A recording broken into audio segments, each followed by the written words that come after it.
Hello, welcome back to Outlandish Claims, everyone. I'm here with Mr. Andrew Ciacatura, ready to talk some Euro and Copa America finals. Gonna be a good one. Andrew, how you doing? You pumped and ready? Always ready. You know me and soccer, dude. Anytime there's Always games ready. on, and this is Literally, all actually, I have to do is say the word soccer, and he's got his encyclopedia in his brain, just ready to go and, with whatever he needs. and this is a particular exciting summer due to unforeseen circumstances last year. A lot of things got postponed this year, so we're just cramming so many big tournaments into one year. So we haven't talked about much, but we simultaneously have Copa America going on, which is the South American version. Tonight is the opening game of the North American version, called the Gold Cup. Although that isn't quite. It's basically USA, Mexico, and maybe like another wild card team that does well. Honduras, So Panama, whichever one just yeah, decides, what? whichever Yeah, Central American company yeah. decides. This year it might be Canada, Jamaica, or even Costa Rica. But those are. But again, it's like it doesn't really get interesting until the knockout rounds. And when I say knockout rounds, it doesn't really get interesting until semifinals when there's like four teams left. Well, we'll be sure to discuss that much later on then. We have Andrew already primed and ready to go. We'll stick with the Euro for right now, though. Andrew, first question, because, I'm me and the Danish seem to be very equally pissed off about how that ended. Why on God's green earth was that called a penalty against England? That was in my opinion, I mean, maybe I'm wrong, but it just looked to me like he flopped, and it seemed like everybody else seemed to agree that Sterling is a huge flopper, and there was no reason to call that. But maybe you saw something, maybe there was something, and we're just all idiots. Was that Um, what I'll say is I also thought it was a very soft penalty. It kind of gets this whole discussion of you know, right now with the whole VAR system, which has been a whole other controversy that's not even worth getting into at this point. Um, you know how in American sports, in the NFL, and most and that have video replay, it's really like you default to the call on the field, you default to the ref, and it has to be an obvious error to overturn it. Um, and I know that's created our own controversies, especially in NFL. In soccer right now, there's been a backlash because the VR has been so strict. Well, they literally are on the EPL. They're drawing lines and doing millimeters. Different. Different people are onside or offside. Maybe people really dislike that, not myself included. But I do think VAR overall is good. Here's the issue with that penalty. I think in real time, I don't think most referees call it. I don't think most players call it, but it reminds me a lot of like the whole, for those Mexican fans out there, the no era penal incident from like the 2014 World Cup where Arjen Robben dived and the Dutch won the game and knocked out the Mexicans. Really, what it's a similar issue where like on the field, I was kind of surprised the ref called it, but when you go to the replay, it's still very soft, but because there's very slight contact, and whether or not that contact had any real effect on Rashford, or sorry, not Rashford, on Raheem Sterling, probably not. Maybe it did, but like it was very minimal. But because there was some very minimal contact, it's not enough for the referee for VAR to overturn it, because by the letter of the law, it is the most technical sense a penalty. Well, on the non-diving side of things, there was actually a really good game on the other half between Spain and Italy. What, for lack of a better phrase here, but what did Italy do that just Spain couldn't answer for? Because it was a 1-1 game the entire time. It's not like anybody really outplayed the other, but was there anything specific that would, aside from the penalty kick difference, Right. that tells you the better team won, or did the better team actually lose, but Italy was just better on penalty kicks? I think they both play a very similar style, and I think that was reflected in the results. I kind of wasn't. I actually kind of expected to go to penalties. Um, Although I thought it was a good game, I was entertained by it. I was afraid it was going to be very pragmatic, very kind of cagey, and it was at times. But there are at least moments people going forward. Ultimately, what happened was Spain is just not as good of a team in the sense that they're very inexperienced. I mean, they're talking about this young 18-year-old guy they have running around the field, which is great. But they just, as a team, a lot of these players just don't have the experience at the same level that the Italians do. So I think ultimately that's what happened. I mean, we could also point to Alvaro Morata being Alvaro Morata, but which for those who don't know, he's been the choke artist of the tournament. I think I haven't looked, but I'm sure there's compilation videos of critical misses from him just in this tournament. And people are saying, how, and again, it's terrible how people are dogpiling on this guy, but they brought him off the bench to play. And in fairness, he did score the tying goal, so I can't say too much, but he is someone that if you give him any time to think, I do not understand why in the world they made him take a penalty. He's the last person in the world I would trust my life with a penalty kick. And that includes myself. And I've taken 2 penalty kicks in my career and missed both of them. So I would say that I don't understand the decision of having him be one of the spot kick takers. But ultimately, I think what it was just Spain just didn't quite have the same level of class that Italy does, because they're playing a very similar game. But ultimately, the players in the field do dictate how well you perform, which is a very dumb thing to say, but it's one of those. It's the way you play the game. It's the way you play the game. Play the game. Whoever players play the game better wins the playing game. Well, it's like we talked about England, Germany, and I just said ultimately, just England had the better players in the field. That really was what it came down to. Germany isn't as good as they used to be. The players aren't as good as they used to be. They have a lot of new guys. It just ultimately, Italy just had the better players in the field than Spain did. Not by a lot, obviously, because of the penalty kicks, but I just think it was enough that in a tournament like that, they just had a little more composure.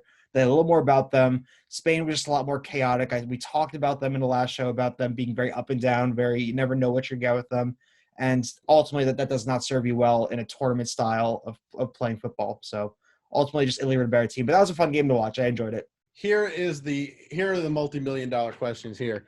Italy wins the cup if fill in the blank. Italy wins the cup if they hold their composure. I think if they keep playing with that same kind of bold mentality, I think that will serve them well. I think one issue England has is that they haven't been this far in 55 years in any major tournament. This is big, and they've done an excellent job of keeping themselves to compose throughout the tournament. You just wonder if the situation's too big. I don't know if it is. I think there's a chance they could really step up, but ultimately, I think I think Italy will lose if they just go into a shell. If I see them playing very pragmatic defensive football like they used to be known for within the first half, Italy loses, in my opinion. Okay, so on the other side, England wins if fill in the blank. If England wins, if they maximize the abilities of all their players in the field. I think the better team is Italy, but player to player, matchup to matchup, I think England has the better players. I also think England wins if this finals are all about composure and all about mentality and how you approach the game and how you handle that kind of pressure. I think if we see them continuing to hold their own, to hold their shape and not panic, I think England could win. And again, they do have the home field advantage here. They are playing in Wembley. Well, as we know, and I'm going to run through it again just real fast. You initially picked France after the group stages. You changed your pick to Belgium, but you really changed it to the winner of Belgium versus Italy, which you thought was going to be Belgium, but you got partial credit if Italy wins. Do you think Italy is still going to win, or do you think England is going to come out the winner? I've thought about this a lot, of course, because I knew this question was coming up. I would give it 55-45 Italy. But I think what's really exciting about this final is no one knows how they're going to play it. I think, if Italy were playing Denmark, I could have told you kind of how that's going to kind of come together. If England were playing Spain, I could kind of give you like a much more accurate, like, here's what they're probably going to do. I have no idea how they're going to handle this game. I don't know if they're going to both go out and kind of, I don't know who's going to take the initiative. I don't know who's going to kind of sit back and be more pragmatic. I don't know. I think it's very exciting it's a very exciting proposition. And so I think I will have to give it to Italy just based on them being a better overall team. But I mean, England have proved so many people wrong already. So I think it's going to be interesting just to see if they can if this team is actually good enough to put it all together. That they've already been extremely impressive going in, actually, getting this far considering their history. So I'll give it to Italy, but just barely. So like 55-45 Italy. Well, let's hope that holds up because I don't want to deal with it. I don't want it. I want nothing to do with an England championship. But back on on this side of the pond, down south, we have, as you said, the Copa America final. Now, briefly, because I don't want to go over like the whole because everybody was playing. So, but briefly, how did these two teams get there? And again, fill in the blank. Each team wins if they do blank. I think with Brazil and Argentina, it's another one of those cases where those are just the two best teams in South America. I think we had Kate, and I think both Brazil and Argentina are going through some sort of a renaissance now. I know that Brazil had their very famous collapse against Germany a number of years ago.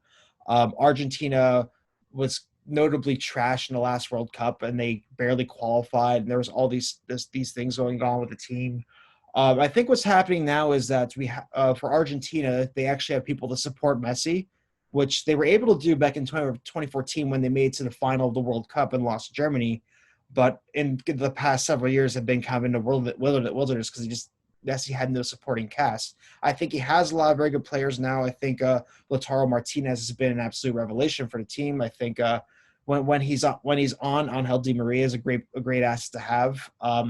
And for those who watched the shootout where Argentina beat Colombia, they had a very good goalkeeper, Emiliano Martinez, who talked trash to the penalty takers as they were about to take the penalty and saved 3 penalties. And as much as we hate to see people being cocky, there's nothing better when someone's cocky and when they're right. There's some sort of swagger about it that we just love. But really, this is just the case of Brazil and Argentina being the de facto 2 best teams in South America and backing it up on the field with results. So Brazil wins if blank, and Argentina wins if blank. Brazil wins if they play their game. They're at home. They're also at home. They're playing it in Rio. And that's more of a COVID measure. It was supposed to be in like a million different. The whole Copa America saga is insane. Yeah, and because Bolsonaro's a fucking moron, he just bring it all here. Yeah, who cares about COVID? Yeah, it's a whole mess with Copa America right now. But I think home field advantage does help, although no one's allowed the stadiums because COVID is still spiking like crazy in South America. But yeah, I think Brazil, just if they play their game, they'll win. Argentina, I think, is going to need they're going to need some luck on their side. I think they're also really going to need, I hate to say it, but Messi's got to step up again for them. I just think at the end of the day, if he doesn't play well, Argentina doesn't play well. And we've seen him be able to drag Argentina through so much when they shouldn't have. He scored the first goal in the winner-take-all game in the last World Cup to get to the next round. He scored the 3 goals that qualified him for the World Cup. If Messi's on, you have a chance. I think it's like having LeBron on the team. Yeah, I just think that it's up to how well Messi is going to play. I think he has a history of having these moments, but also kind of quote unquote letting his country down. But I personally think his team lets him down more than anything else. But that's a separate discussion. But if your star man plays well, you always have a chance. So I take it you think overwhelmingly you're picking Brazil here? I would say Brazil is probably going to win this one, in my opinion. That photo behind you is the last time England won? That's the last time England won the 1966 World Cup. And this specific photo is talking about VAR controversies. I can't believe I forgot to bring this up. This is the infamous Wembley goal where the ball – so without going into huge history lesson, England won the game 4-2 in overtime. And this is the 3rd goal that broke the tie. And it's hard to see here, but – Did it just stop rolling? Well, no, it bounced down on the line, and it's been a controversy for almost 6 decades of did the ball actually cross the line? No, it did not. I can see from here it didn't cross the line. It's still on the line. Let me put it this way: it's controversial if you are in England. Everywhere else in the world, it didn't cross the line. So I think that's I don't think it crossed the line. Most people, they actually have. I imagine most people, just like, what was it, Pele, the hand of God? Everybody knows it was a handball. Yeah, except for the Maradona, referee. hand of God, where they're just like they always Maradona? celebrate. All right. Yeah, well, actually, I think they actually had, I don't know if it was Cambridge, but like one major university, they went and did like studies on like the logistics, the trajectory, and it's like, it's like the ball only crossed the line by 77.5% or whatever, was not officially a goal, blah blah blah. But like, it's lore at this point. In fact, the Germans cited this moment because this was against Germany when the ball in 2010 did cross the line for Frank Lampard and they didn't call it, and they said, well, that happens sometimes. And I think Thomas Mueller in the post-match interview was like, well, Wembley goal 66. So Wow, that's fun. I love that bit of history. That's a lot of fun. Oh my God. if I can make a modern day sports reference, I was trying to think please. of like, who is England like? And I think the closest I can come to is they're the Toronto Maple Leafs. It's Toronto. They invented Perfect the sport, comparison. and they just haven't won anything in a very long time, even though they really should. It's And true. they're supposed to. They And in really theory, should. they have all They the funding. should've. It's the birthplace of hockey. It's Toronto. It's the biggest city in Canada. I mean, you could talk about all the Canadian teams that just don't win. You'd expect that they'd be excellent. They just, for There's some 7 reason, of them. We can go into detail on all of them. oh man, but it just for some reason they just don't. Maybe it's the pressure's too much. Maybe I know. I mean, that's a whole different discussion. But England are the Maple Leafs. Italy, I don't really have a good comparison for, because Italy's always been good. Italy just wins all the time. They're honestly like probably the Lightning. They choke themselves out once and then they make up for it by kicking the crap out of everybody. Yeah, I would say Lightning probably. That's a good metaphor. Every now and then they'll lose the opening round in 4 games to the Blue Jackets, but then they'll win it. So, Then they'll get just pissed off and they're like, no, 2 straight for us, please. Thank you. yeah. I don't know who France is though. I mean, whose team France has is a bunch of cheaters. That's what they are. which team in American sports has their parents going around to other parents telling them how shitty their kid is? So I don't. I mean, oh man, that's a and good having one. players complain that the hotel arrangements weren't nice enough. I don't know whose team that is. Honestly, that sounds a little bit like the Packers, where everybody's just mad at each other. Everybody's just yelling at each other. The coach is yelling at players in the front office. The star is yelling at the coach in the front office. Other players are like, what the hell is going on? Just get a divorce already. Man, can you imagine? I mean, again, I think the reason why I picked France so early on was like, I'm like, they just have such an amazing team. The only people that could really beat them is themselves. And holy shit. And look, Oh my God. I didn't say exactly that, but like, it's like when you have these master teams, you're like, the only people that could possibly bring this team down is themselves, like the Romans. And it's exactly what happens.